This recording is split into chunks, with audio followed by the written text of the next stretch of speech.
Bonjour et bienvenue dans le module sur la lutte contre la tricherie.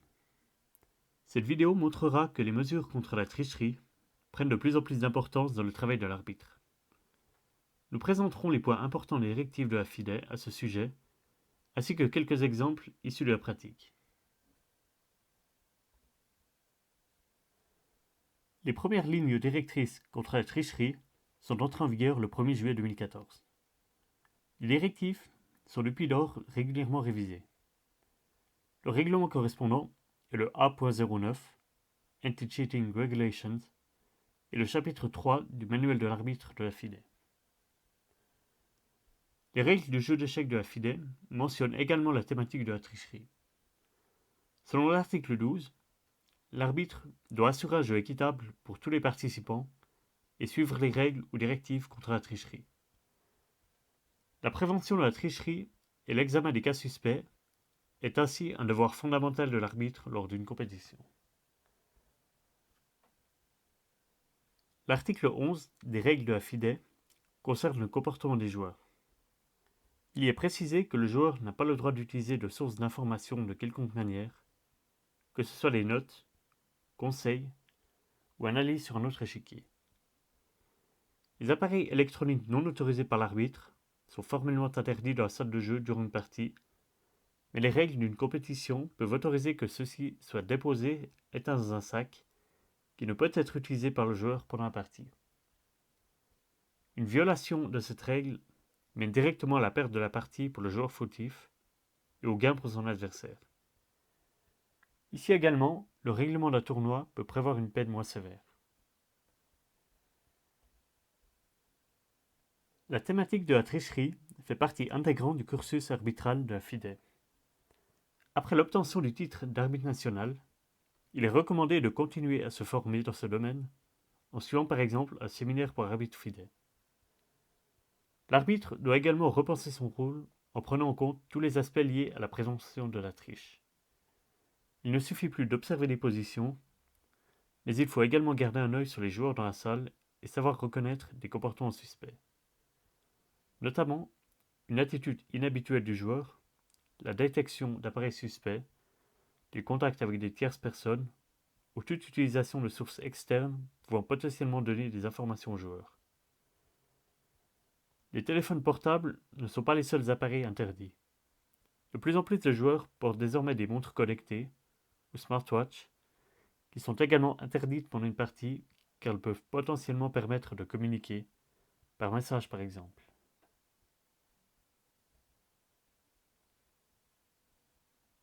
Quels sont ainsi les moyens à disposition de l'arbitre pour prévenir la tricherie? La plupart des organisateurs sont équipés de détecteurs de métaux portatifs. Ceux-ci permettent de contrôler les joueurs à l'entrée de la salle ou d'effectuer des contrôles aléatoires si le règlement du tournoi le prévoit. En cas de signal positif, il est important de déterminer la cause du signal, qui pourrait simplement être un stylo ou une gourde en métal. Le moyen le plus efficace à mettre en place est la surveillance des joueurs qui quittent souvent la salle de jeu et l'interdiction des contacts entre joueurs et spectateurs. Des arbitres spécialisés dans ces tâches peuvent être prévus, principalement dans les tournois de haut niveau. Les programmes d'échecs sont évidemment interdits dans la salle de jeu, mais il faut également veiller à ce que les accompagnants à l'extérieur de la salle de jeu ne les utilisent pas à des fins de complicité de triche. Si un joueur s'approche d'un spectateur sur son ordinateur portable, par exemple, il faut immédiatement réagir.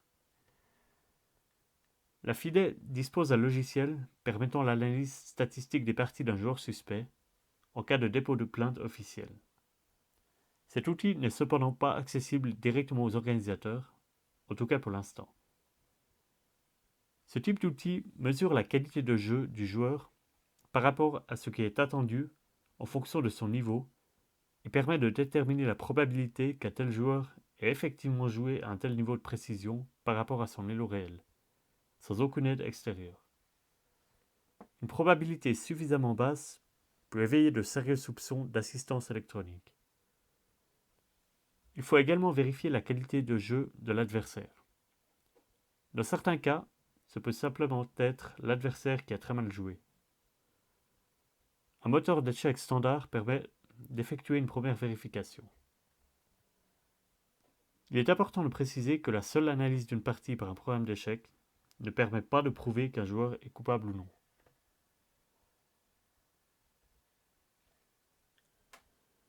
Comment l'arbitre doit-il maintenant agir lorsqu'il observe un cas suspect? Si un joueur a un comportement suspect, il est important de le suivre discrètement, surtout lorsqu'il quitte la salle de jeu pour se rendre notamment au kiosque ou aux toilettes. Une inspection, au sens de l'article 11.3.3 des règles de la FIDE, ne doit être faite qu'en cas de soupçon fondé et suite à une plainte officielle durant le tournoi, au moyen du formulaire correspondant. Attention aux règles en vigueur de le pays. Une fouille non consentie d'une joueuse ou joueur est interdite si illégale selon la loi. En cas d'inspection, il n'est pas obligatoire de se justifier auprès d'un joueur, mais il est important de maintenir une situation calme. Une inspection doit se faire en privé et par une personne du même sexe que la personne inspectée. Une ou un témoin, également du même sexe que la personne fouillée, peut être présent dans la salle d'inspection. Sauf en cas d'urgence, il faudrait procéder à une inspection soit avant la partie, soit immédiatement après la partie. Une fouille pendant la partie ne devrait se faire qu'en cas de très fort soupçon ou de risque important d'élimination des éventuelles preuves directement après la partie. L'arbitre doit garder à l'esprit qu'un éventuel appareil électronique peut également être caché dans un lieu comme les toilettes.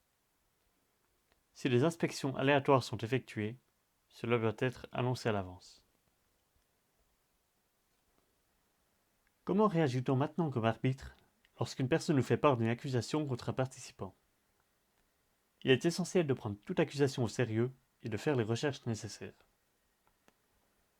Une accusation doit être déposée formellement, c'est-à-dire en remplissant un formulaire officiel pour les plaintes durant le tournoi. Seuls les joueurs possédant un code FIDE peuvent déposer une telle plainte.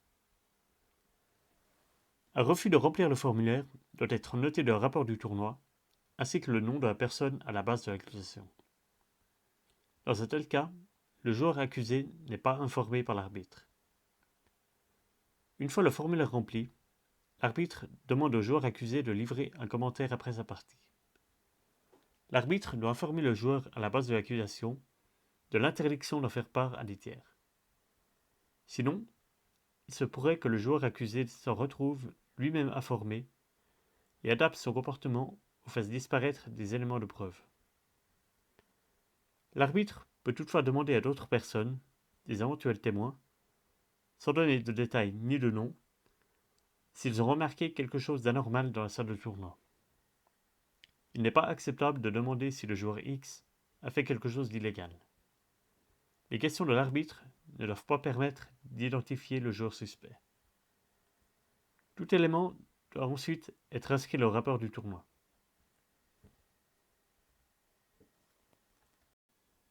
Et que faire en cas de fausse accusation? Si une accusation non vérifiée est toutefois légitime et non partagée avec des tiers, aucune mesure particulière n'est prise. Si une accusation est faite dans le seul but de nuire à la réputation d'un joueur, ou est partagée dans la salle, l'accusateur peut être plus ou moins lourdement sanctionné d'après le catalogue de mesures 12.9 et doit être dénoncé à la FIDE.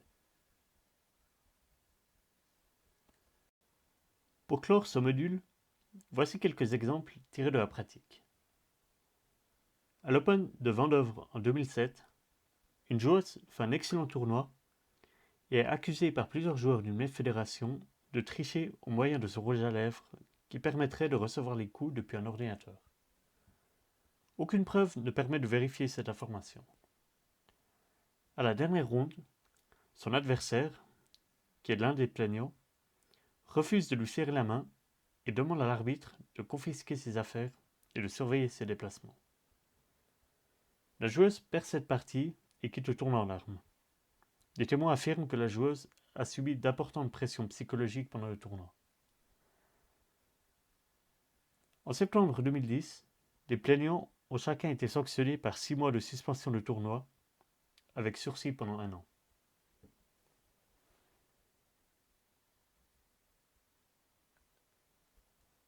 En 2011, lors du championnat allemand, un joueur se rend très fréquemment aux toilettes pendant la dernière ronde et il fait de longues pauses, jusqu'à 10 minutes, alors que la situation sur l'échiquier devient très compliquée.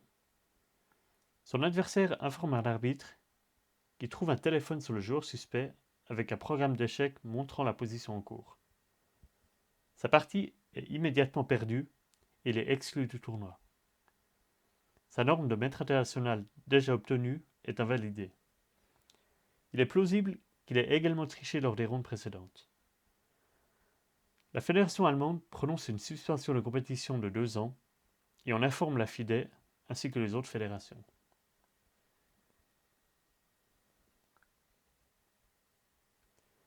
En 2015, un joueur est pris en flagrant délit de triche avec une analyse de sa position en cours sur son appareil. Il est exclu du tournoi et sera sanctionné par une suspension de 3 ans et la révocation de son titre de grand maître. Même situation en 2019, où un joueur analyse sa partie en cours dans les toilettes. Son titre de grand maître est retiré et il écope d'une suspension du tournoi de 6 ans. Cette liste n'est malheureusement pas exhaustive. Ces cas permettent cependant de mieux comprendre les moyens mis en œuvre par certains joueurs en vue de tricher, et ce à quoi un arbitre doit particulièrement faire attention.